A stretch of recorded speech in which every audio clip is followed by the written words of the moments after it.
Hey friends, welcome back to the show. I'm Ashby Rogers, and today we're talking about something I am deeply passionate about. So if you follow me, you probably already know. Rebranding yourself, especially after 40. Because let's be honest, let's really be honest. By the time we hit 40, we've lived a few lives. We've been moms, we've been wives, we've been employees, possibly an entrepreneur, caretakers, bosses, sometimes all at once. But what happens when those titles stop fitting the woman you're becoming? This episode is for every woman who has felt the nudge to start again.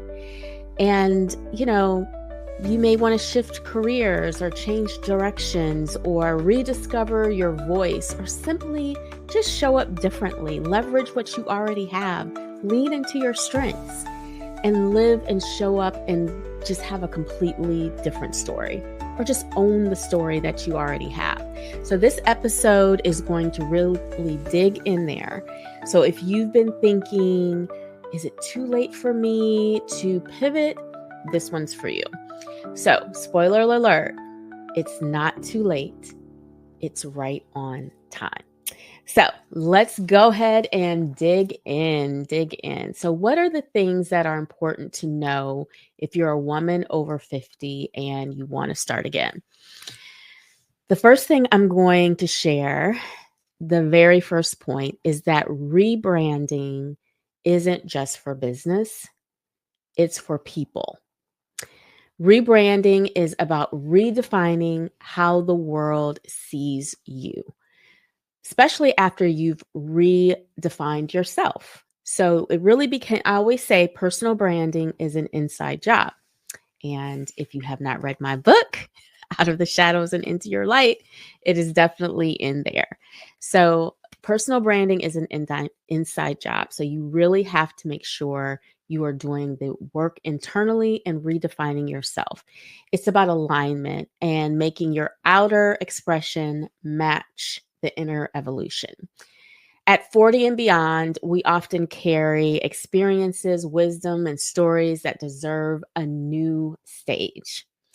But the world doesn't always update its perception of us automatically. That's why consistency is always the key. And we have to help them do that. We have to help the world know and see the new stage. So maybe you've changed careers. Maybe your kids have grown and they've gone off to college.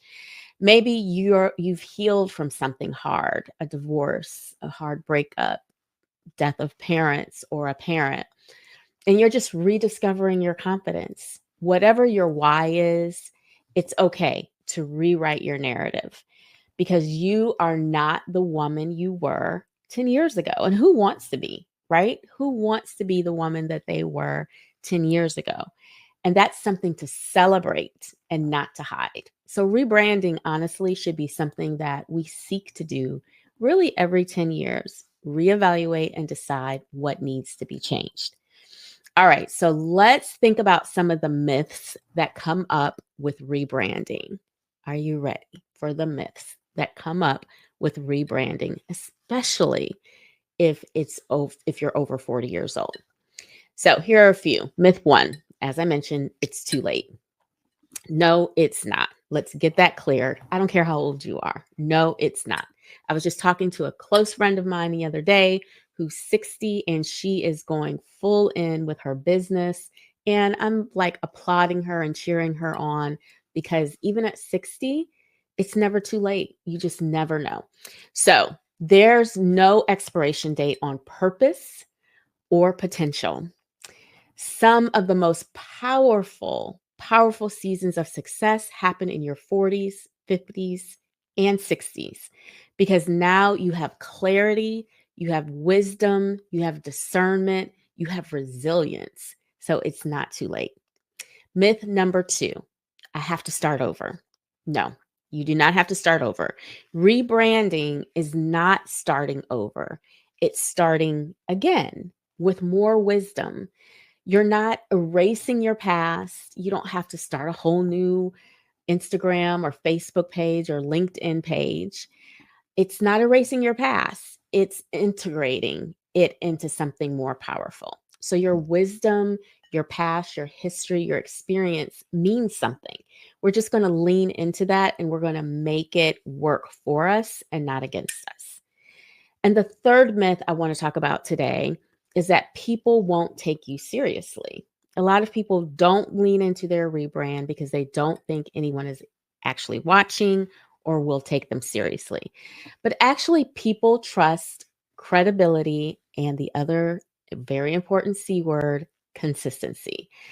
And let this stage do its work, right? You do the consistency, you do the work, you put on the credibility, do all the things to build that, and you will see the magic happen. Honestly, consistency and credibility are everything.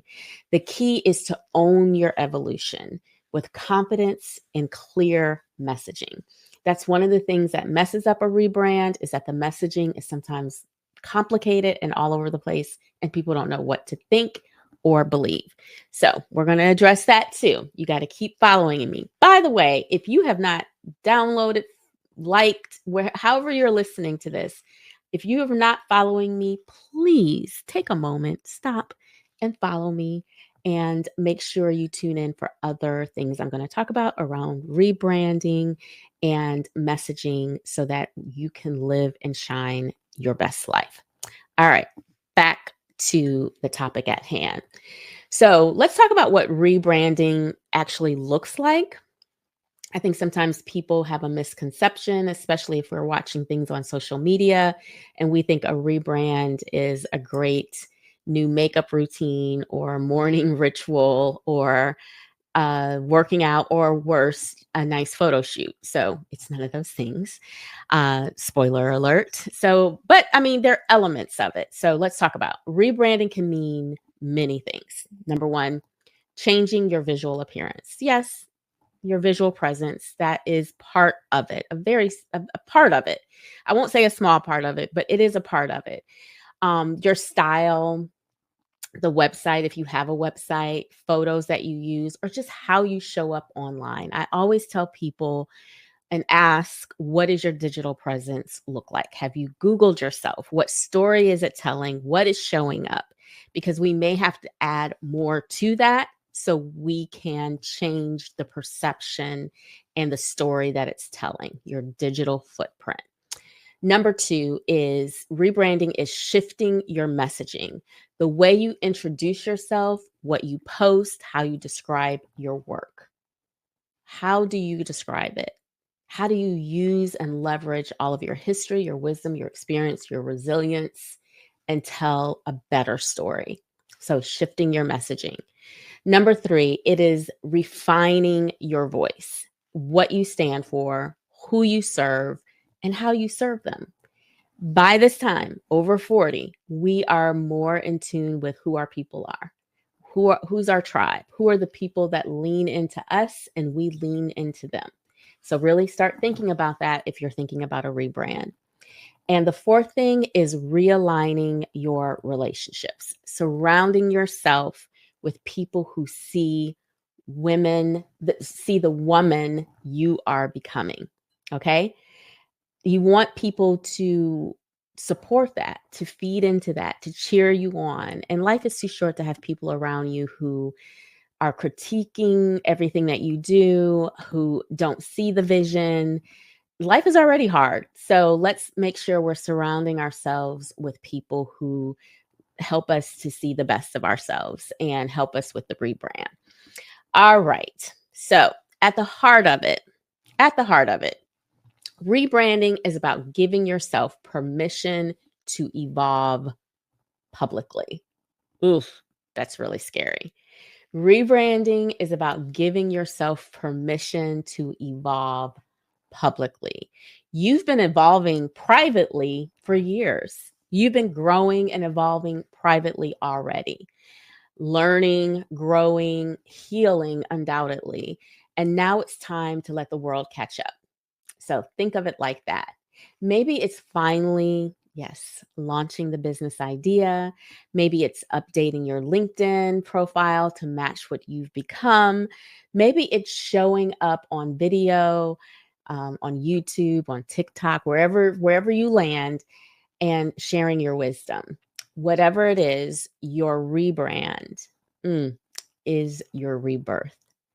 All right. So, what are the steps to a rebrand specifically after 40? So, here are some practical takeaways for rebranding specifically after 40. Number one, as I mentioned, auditing your brand, whether it's your digital footprint or just overall how you're showing up, is super important. So, look at how you're showing up online and ask, does this still represent me? Some things may need to be deleted or edited because that's who you were, but that's not who you are right now, and definitely not where you want to go. So, audit your brand. Number two, clarify your story. Write down who you are now and what you've learned and what you stand for. All right. Update your presence. New headshots, updated bios, refreshed content.